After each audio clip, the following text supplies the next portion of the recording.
Okay, so next question.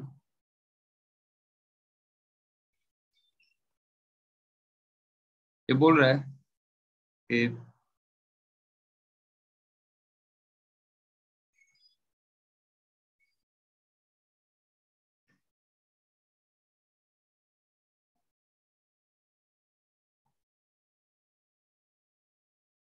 rate of volume flow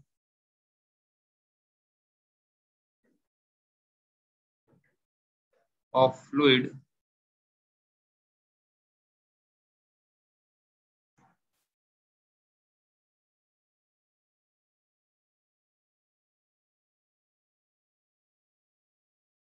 through a pipe of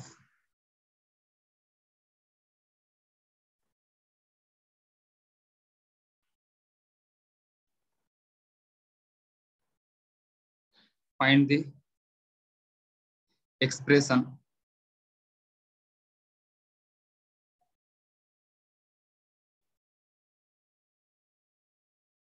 if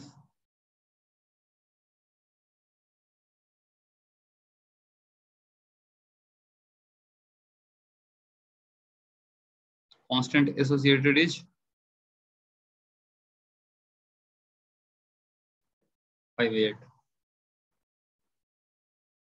चलो solve करो इस question को।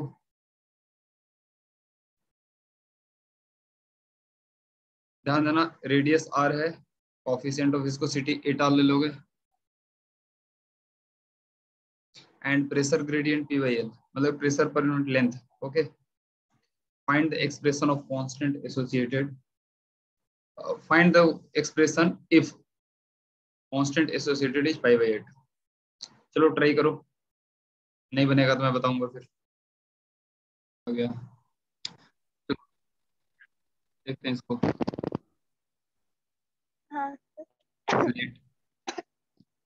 Quantity है ना वॉल्यूम फ्लो, तो del Q by del t में लिख देता हूँ,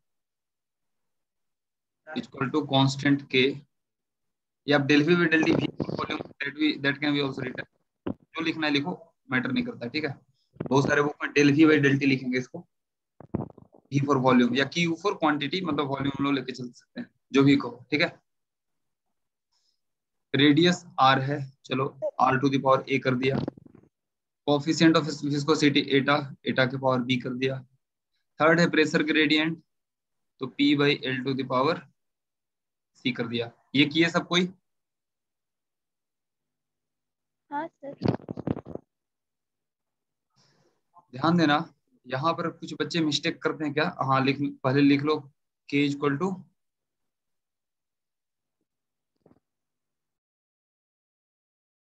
डायमेंशनलेस कांस्टेंट। बहुत बच्चे गलती इसमें क्या करते हैं कि वो del Q by del T या del V by del T जो लिखो वो लिखते हैं equal to K R to the power A, eta to the power B, P to the power C, L to the power D. आप ये solve करोगे कभी नहीं आएगा, कहोगे क्यों? एक आप आगे जाकर के डायमेंशनल एनालिसिस का एक डिमेरिट पढ़ोगे, उसमें लोग बोलते हैं कि अगर इक्वेशन में दो ऐसे फिजिकल क्वांटिटीज इन्वॉल्व हैं जिनका डायमेंशन सेम है, then you can't find the exact equation. यहाँ पर ध्यान दो, रेडियस और लेंथ दोनों का डायमेंशन क्या होगा? Capital L only. तो आप अगर ये लिखोगे ना तो you can never find the answer, आपको आंसर कभी आएगा ही नहीं, वो डिपेंडेंट आ जाएगा। ए और डी जो होगा ना एक दूसरे पर डिपेंड कर जाएगा, ठीक है। To avoid that demerit and to get the correct answer we use pressure gradient, ठीक है। मेरी बात समझ आ रही है? और इसी चलते ये क्वेश्चन आपके मतलब कि 99% आप माइंड में रख सकते हो कि it will be used, it will be asked in your internal exam, ठीक है। तो 99% श्योरिटी रहता है लगभग कि ये पूछा ही जाएगा। तो ये क्लियर माइंड रखना, इसी चलते मैंने यहाँ पर VVI लिखा। क्यों? ये क्वेश्चन में बहुत बड़ा ड्रॉबैक आने वाला है, अगर आप केयरफुली सोल्व नहीं करोगे तो you will never be able to solve. तो ये हमने क्लेरिफाई कर दिया, इसी चलते मैंने P बाई L कर दिया, तो P के साथ L चला गया। Now it is a quantity which है, अब इसमें कोई ऐसा फिजिकल क्वांटिटी नहीं रहा जिसका कि एक दूसरे से डायमेंशन मैच करता है। रेडियस का अलग हो गया, एटा का अलग हो गया, प्रेशर ग्रेडियंट का अलग हो गया। मेरी बात समझ आ रही है कि यहाँ तक किसी को समझने में डाउट है? ध्यान रखना, अगर आप R और L को इंडिपेंडेंट लेकर के चलते, ध्यान दो, आर और एल को अगर इंडिपेंडेंट लेकर के चलते तो आपका आंसर कभी भी नहीं आता एग्जैक्ट वैल्यू, ठीक है। You will get answer in the form of dependent variable. To avoid that we have used P by L. और इसी चलते हालांकि आपको एग्जाम में प्रेशर ग्रेडियंट वो यूज नहीं करेंगे, वो बोलेंगे pressure difference P, length of the pipe L, 4 वो वेरिएबल देंगे, ठीक है। लेकिन आप माइंड में रखो कि हमको वहां पर पी बाई एल डिफाइन करना है कि P by L is called pressure gradient, ठीक है। And then you have to use this. Maximum time exam में pressure gradient P by L नहीं देंगे, वो देंगे कि pressure P between the section of the pipe, length L of the pipe. ये अलग अलग 4 टर्म यूज करेंगे, but still we have to go through P by L only by defining it pressure gradient. इतना बात सबको समझ में आया कि नहीं आया? अब चलते हैं एलएचएस का डायमेंशन देखते हैं।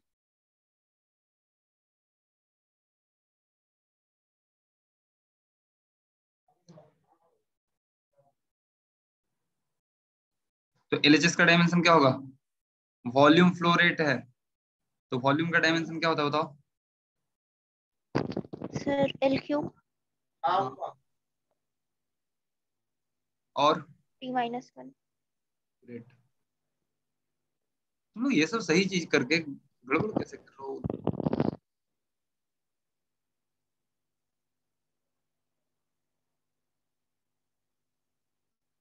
अब लगता है कि हमको फॉलो अप करना होगा आप लोग के होमवर्क के लिए, कि आप homework solve as a homework इसको वर्कआउट करते हो या नहीं। रेडियस का क्या होगा power? L to the power E एटा क्या होगा बताओ खुशी? M L minus M L minus 1 T minus 1 to the power B। और प्रेशर ग्रेडियंट का क्या आया? M1 T minus 2 L minus 2 M 1 हाँ हाँ, एल का power T minus 2 L minus 2। T minus two L minus two. Yes sir. Great, चलो सही है। सबको इतना तो किए होगे कि कोई इसमें किसी का डाउट हुआ है? अब अंजनी तुम बताओ कि इसका फाइनल एम का पावर क्या आएगा? सर M का पावर होगा B प्लस C। एल का पावर क्या होगा? A minus B minus 2C। T का पावर क्या होगा? Minus B minus 2C। तो ये नहीं समझ आ रहा यहाँ तक आप लोग का कोई प्रॉब्लम नहीं हो रहा है। अब पावर कंपेयर करना है यार, लीनियर इक्वेशन तो सोल्व करना है अब, उसमें आप लोग को गलती हो रहा है।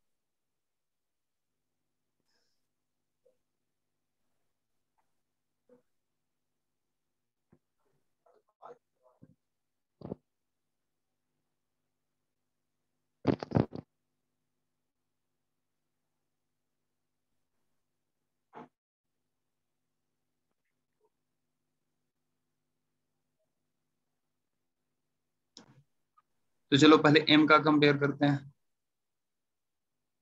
क्या होगा? B plus C is equals to तो 0। इधर पावर 0 है और इधर बी प्लस सी है, तो B plus C equal to 0।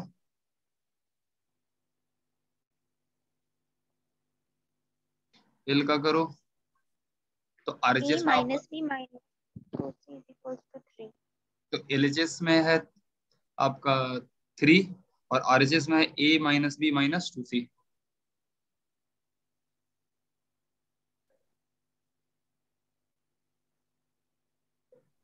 T का पावर कंपेयर करो, minus B minus 2C is equals to तो -1। Minus B minus 2C equal to -1। हाँ सर यहाँ तक हो गया। चलो सोल्व करो और बताओ, ऋषि तुम्हें बताना है। Yes sir. Hmm, 5/8 R square. क्या क्या क्या? 5/8, अच्छा आप आंसर ही 5/8 बोल रहे हो डायरेक्ट, यस। आपने सोल्व भी कर लिया, गुड।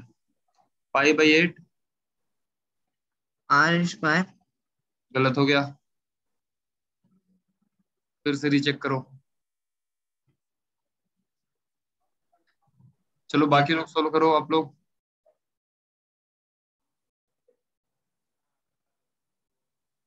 ध्यान दो, इन दोनों के एक साथ सोल्व कर लो तो बी सी तो ऐसे ही निकल जाएगा।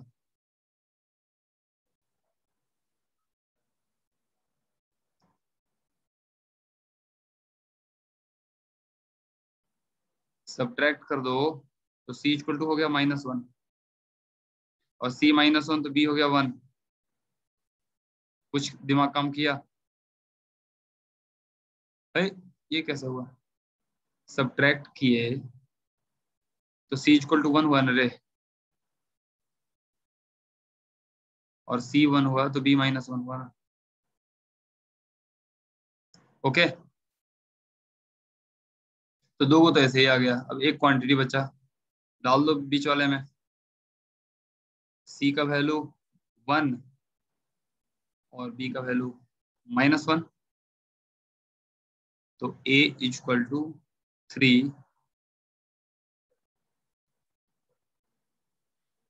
+ 2 -1। तो कांस्टेंट के का वैल्यू π/8 हो गया, r⁴ हो गया क्योंकि r का पावर a था। फिर क्या था, बी में कौन था, एटा, तो बी का पावर हो गया -1। एंड सी है हमारा p/l, इसका पावर है, सी का वैल्यू 1 है। तो आंसर हो गया क्या, इसको हम लोग लिखते हैं π/8 PR⁴/8l। ठीक है, so this is the rate of volume flow. और इसी को आगे जाकर के पढ़ना है, पॉइजली इक्वेशन कहते हैं इसको। This equation is called Poiseuille equation.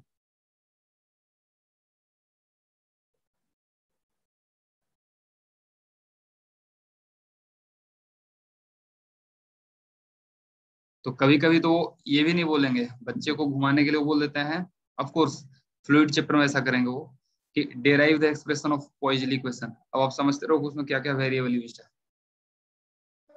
और हाँ दे, और ये जो इक्वेशन है इसको हम लोग स्टोक्स लॉ कहते हैं।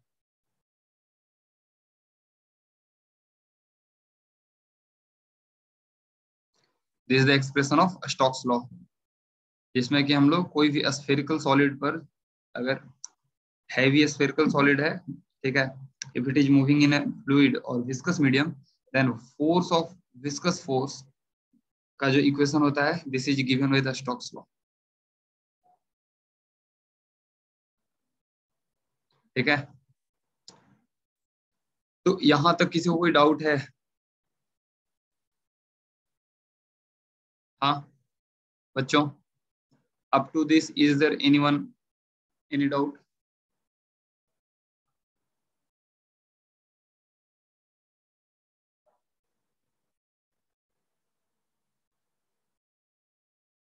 तो अभी हमने दो एप्लीकेशन पढ़ा।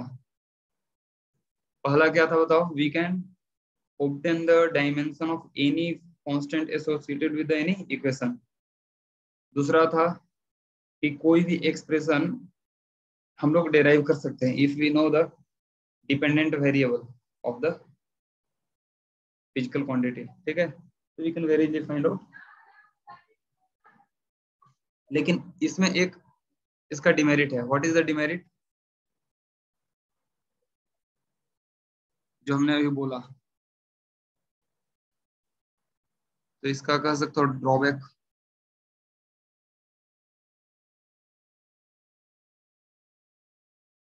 कि if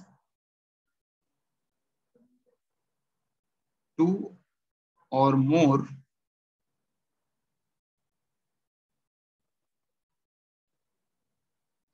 physical quantities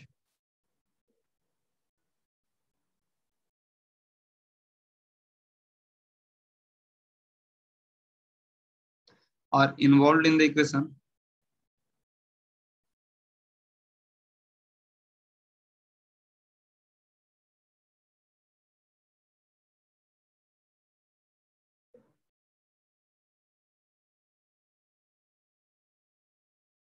with same dimension.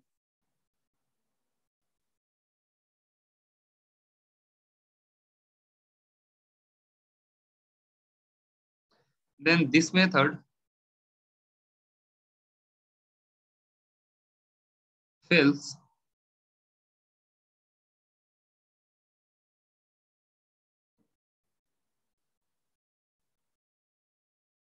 to predict the exact equation. ठीक है,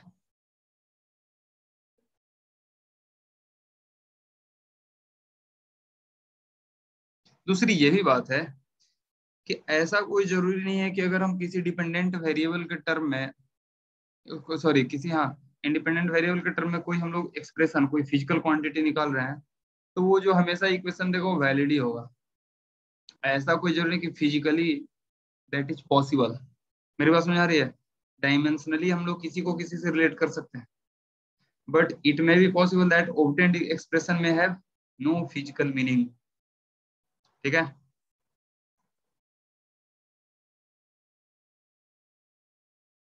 अभी हम लोग न्यूमेरिकल लेंगे तो ज्यादा बेटर समझ में आएगा।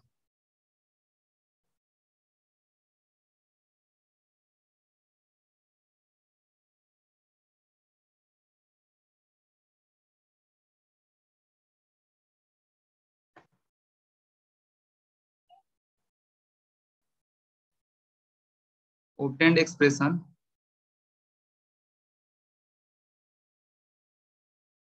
has no physical meaning.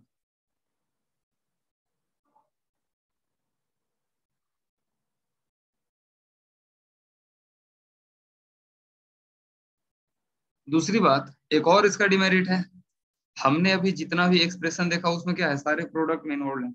अगर कहीं किसी इक्वेशन में एडिशन हो रहा है ना, तो if the equation involves addition of few variables or few multiplied variables, तो it cannot be exactly obtained। ठीक है, मेरी बात समझ आई?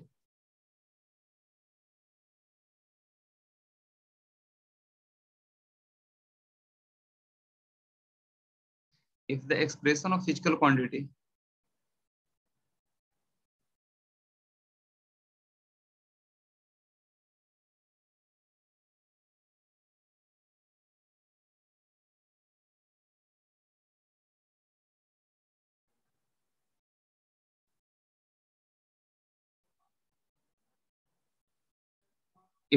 of physical quantity involves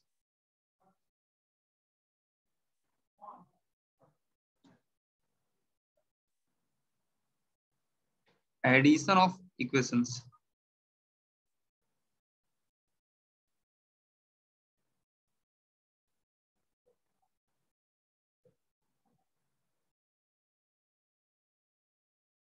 then it can't be obtained.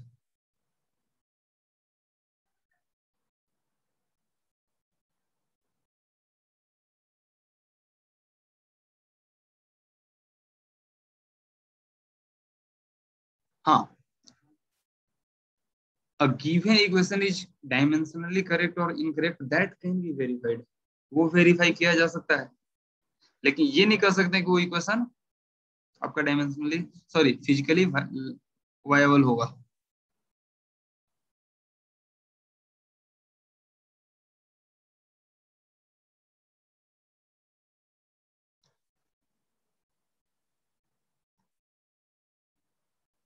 चलो अगला एप्लीकेशन की बात करते हैं, फिर हम लोग डिमेरिट पर आगे बात चर्चा करेंगे।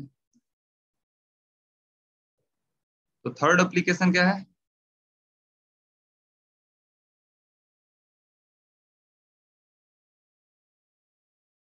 A new system of units can be defined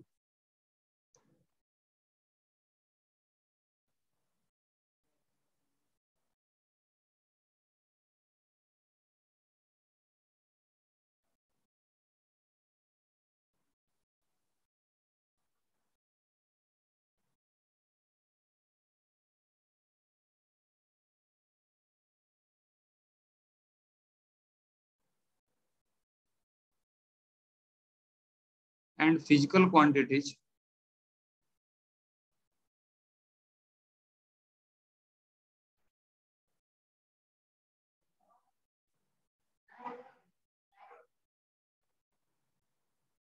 Physical quantities can be expressed in the new system of unit.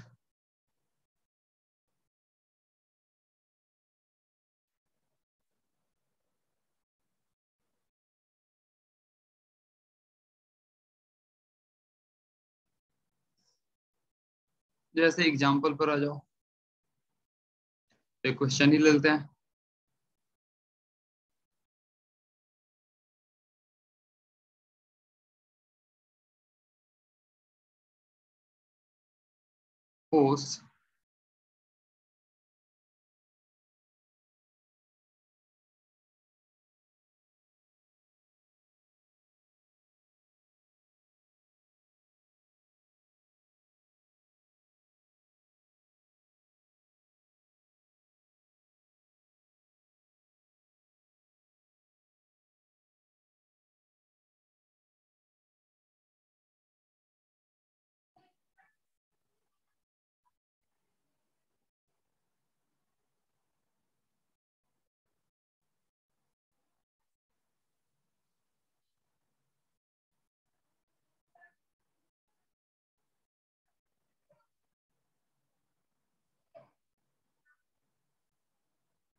Force velocity and area are